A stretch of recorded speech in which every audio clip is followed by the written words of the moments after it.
Hi hello welcome back to Lakshmi Pakashala. ನಾನಿವತ್ತು ಏನು ಮಾಡಬೇಕು ಅಂದ್ಕೊಂಡಿದ್ದೀನಿ ಅಂದರೆ ರವೆ ಉಂಡೆ ಮಾಡಬೇಕು ಅಂತ ಅಂದ್ಕೊಂಡಿದ್ದೀನಿ. ಸೊ ಅದಕ್ಕೆ ಬೇಕಾಗಿರೋ ಪದಾರ್ಥ ಕಾಯಿ ತುರಿ 1 ಕಾಯಷ್ಟು,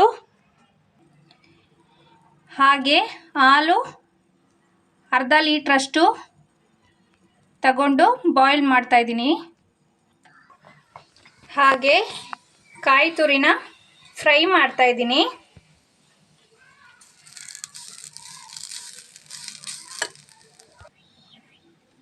ಹಾಲು ಬಾಯ್ಲ್ ಆಗ್ತಾ ಇದೆ ನೋಡಿ, ಕುದಿ ಬರ್ತಾ ಇದೆ. ಇದು ಹಸಿ ಕೊಬ್ಬರಿ ಆಗಿರೋದ್ರಿಂದ ನಾನಿಲ್ಲಿ ಫ್ರೈ ಮಾಡ್ತಾಯಿದ್ದೀನಿ. ನೀವು ಒಣಗಿರೋ ಕೊಬ್ಬರಿ ಹಾಕೋಂಗಿದ್ರೆ ಹಾಗೇ ಡೈರೆಕ್ಟು ಹಾಕೊಬೋದು ಅಥವಾ ಫ್ರೈ ಕೂಡ ಮಾಡ್ಕೊಬೋದು. ನೋಡಿ, ಕಾಯಿ ತುರಿ ಫ್ರೈ ಆಗಿದೆ. ಅದಕ್ಕೋಸ್ಕರ ಸೈಡಿಗೆ ಆರೋದಕ್ಕೋಸ್ಕರ ತೆಗೆದು ಸೈಡಿಗೆ ಇಟ್ಕೊಂಡಿದ್ದೀನಿ. ಹಾಗೆ ಇವಾಗ ಗೀನ ಆ್ಯಡ್ ಮಾಡ್ಕೋತಾ ಇದ್ದೀನಿ ಪಾತ್ರೆಗೆ. ನೋಡಿ, ರವೆನ ಬಾಯ್ಲ್ ಮಾಡಬೇಕಲ್ವ, ಅದಕ್ಕೋಸ್ಕರ ಇದರಲ್ಲಿ ಇದು 10 ರೂಪಾಯಿ ಪ್ಯಾಕೆಟು ಗೀನ ಆ್ಯಡ್ ಮಾಡ್ತಾಯಿದ್ದೀನಿ. ನೋಡಿ, ಈ ಕಪ್ಪಲ್ಲಿ 3 ಕಪ್ಪಷ್ಟು ರವೆನ ಆ್ಯಡ್ ಮಾಡಿದ್ದೀನಿ. ನೋಡಿ, ಇದು ಕೆಳಗಡೆ ಅಂಟ್ಕೊಂಡೆ ನೀಟಾಗಿ ಈ ಥರ ಫ್ರೈ ಮಾಡ್ಕೋಬೇಕು.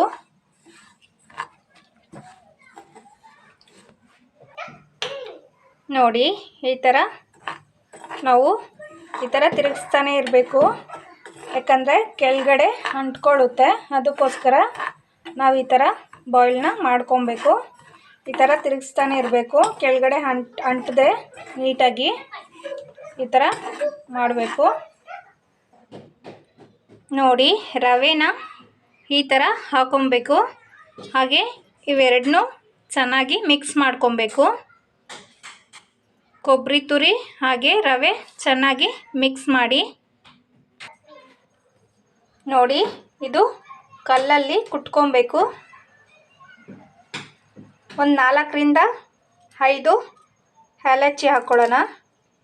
ನೋಡಿ, ಇದನ್ನು ಇವಾಗ ಕುಟ್ಕೋಬೇಕು ಕಲ್ಲಿಂದ ಈ ಥರ.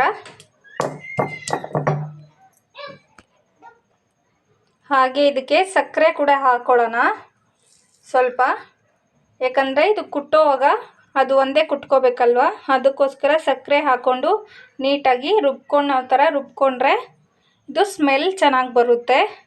ಹಾಗೆ ಏಲಕ್ಕಿ ಒಳ್ಳೆಯದಂದರೆ ಒಳ್ಳೆಯದು, ತುಂಬ ಒಳ್ಳೆಯದು ಹೆಲ್ತಿಗೆ. ಅದಕ್ಕೋಸ್ಕರ ಏಲಕ್ಕಿನ ಹಾಕ್ಕೊಳ್ಳೋಣ. ನೋಡಿ, ಏಲಕ್ಕಿ ಪುಡಿ ಮಾಡ್ಕೊಂಡಿದ್ದೀನಿ. ಈ ಥರ ಫುಲ್ಲು ಪುಡಿನ ಮಾಡ್ಕೊಂಡಿದ್ದೀನಿ.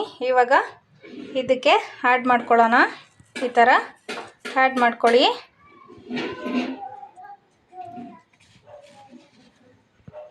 ಈ ರವೆ ಉಂಡೆನ ಕಟ್ಟಬೇಕಾದ್ರೆ ಈ ಥರ ಮಾಡ್ಕೊಳ್ಳೋದ್ರಿಂದ ತುಂಬ ಚೆನ್ನಾಗಿ ಬರುತ್ತೆ. ಹಾಗೆಯೇ ನಾವು ಮಿಕ್ಸಿ ಜಾರಿಗೆ ಕೂಡ ಹಾಕೊಬೋದು, ಏಲಕ್ಕಿ ಮತ್ತು ಸಕ್ಕರೆ ಹಾಕೊಬೋದು. ಆದರೆ ಈ ಥರ ಕುಟ್ಟೋದ್ರಿಂದ ತುಂಬ ಚೆನ್ನಾಗಿ ಇರುತ್ತೆ. ಅದಕ್ಕೋಸ್ಕರ ಈ ಥರ ನಾವು ಕುಟ್ಕೊಂಡ್ವಿ. ನೋಡಿ, ಏಲಕ್ಕಿ ಹಾಗೆ ರವೆ ಹಾಗೆ ಕೊಬ್ಬರಿ ತುರಿನ ಹಾಕ್ಕೊಂಡಿದ್ದೀನಿ ನಾನು. ಇದಕ್ಕೆ ನಾವು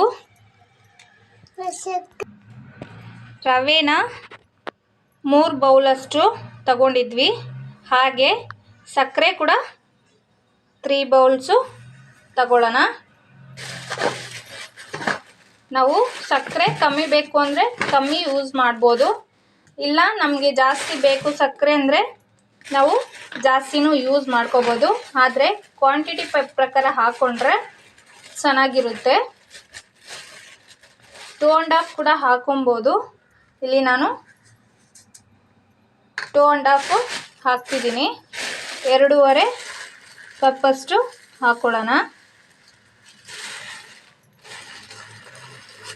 ಟೇಸ್ಟ್ ನೋಡಿಕೊಂಡು ಹಾಕ್ಕೊಳ್ಳಿ ನೀವು.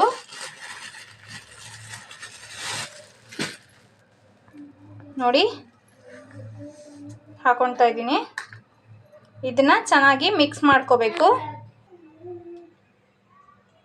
ನೀಟಾಗಿ ಮಿಕ್ಸ್ ಮಾಡಿ. ನೋಡಿ ಈ ಥರ ಹಾಲನ್ನ ಮಿಕ್ಸ್ ಮಾಡಿಕೊಂಡು ಹಾಗೆ ಉಂಡೆ ಮಾಡ್ತಾಯಿದ್ದೀನಿ. ಒಂದು ಉಂಡೆನ ಮಾಡಿದ್ದೀನಿ ನೋಡಿ, ಈ ಥರ ಉಂಡೆನ ಮಾಡ್ಕೊಂಡಿದ್ದೀನಿ. ಇವಾಗ ಮಾಡ್ತಾಯಿದ್ದೀನಿ. ಈ ಥರ ಉಂಡೆನ ಕಟ್ಕೋಬೇಕು ನಾವು. ಹಾಲನ್ನ ಹಾಕೊತ ಬಿಸಿ ಬಿಸಿ ಹಾಲು ಹಾಕೊತ ಈ ಥರ ಉಂಡೆನ ಕಟ್ಕೋಬೇಕು. ನೋಡಿ ಕಂಪ್ಲೀಟಾಗಿ ರೆಡಿಯಾಗಿದೆ ರವೆ ಉಂಡೆ. ನೋಡಿ ಚೆನ್ನಾಗಿದೆಯಾ ರವೆ ಉಂಡೆ? ನೀವು ಟ್ರೈ ಮಾಡಿ, ಹಾಗೆಯೇ ಶೇರ್ ಮಾಡಿ, ಸಬ್ಸ್ಕ್ರೈಬ್ ಮಾಡಿ. ನಮ್ಮ ಚಾನಲ್ಗೆ ಸಪೋರ್ಟ್ ಮಾಡಿ, ಹಾಗೆಯೇ ಲೈಕ್ ಮಾಡಿ. ನೀವು ಒಮ್ಮೆ ಟ್ರೈ ಮಾಡಿ. ಫೈನಲಿ ನಾನು ಇದನ್ನು ದೇವಸ್ಥಾನಕ್ಕೆ ತಗೊಂಡು ಹೋಗಬೇಕು ಅಂತ ಅಂದ್ಕೊಂಡಿದ್ದೀನಿ. ದೇವಸ್ಥಾನದ್ದು ಪ್ರಸಾದ ಆಗಿ ಮಾಡಿರೋದು, ದೇವಸ್ಥಾನ ಪ್ರಸಾದ ರವೆ ಉಂಡೆ ಮಾಡಿರೋದು. ನೀವು ಒಮ್ಮೆ ದೇವಸ್ಥಾನಕ್ಕೆ ಹೋಗಬೇಕು, ಈ ಥರ ಏನಾದರೂ ಸಿಂಪಲ್ಲಾಗಿ ಬೇಗ ಬೆಳಗ್ಗೆ ಮಾಡ್ಕೊಳ್ಬೇಕು, ಆ ಥರ ಏನಾದರೂ ಇದ್ದರೆ ಈ ಥರ ಮಾಡ್ಕೊಳ್ಳಿ. ಸಿಂಪಲ್ಲಾಗಿ ನಿಮಗೆ ಬೇಗ ರೆಡಿ ಆಗುವಂಥ ಒಂದು ರವೆ ಉಂಡೆಗಳು. ಈ ಥರ ಟ್ರೈ ಮಾಡಿ.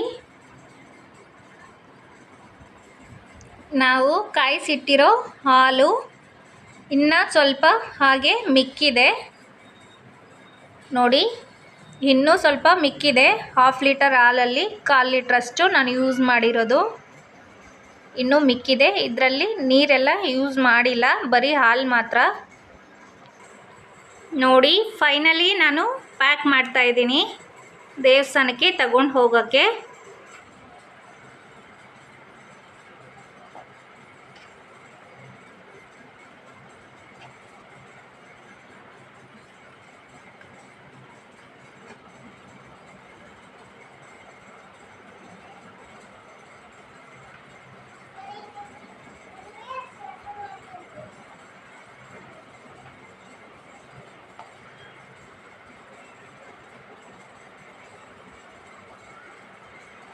ನೋಡಿ ಈ ಥರ ಪ್ಯಾಕ್ ಮಾಡಿದ್ದೀನಿ ನಾನು.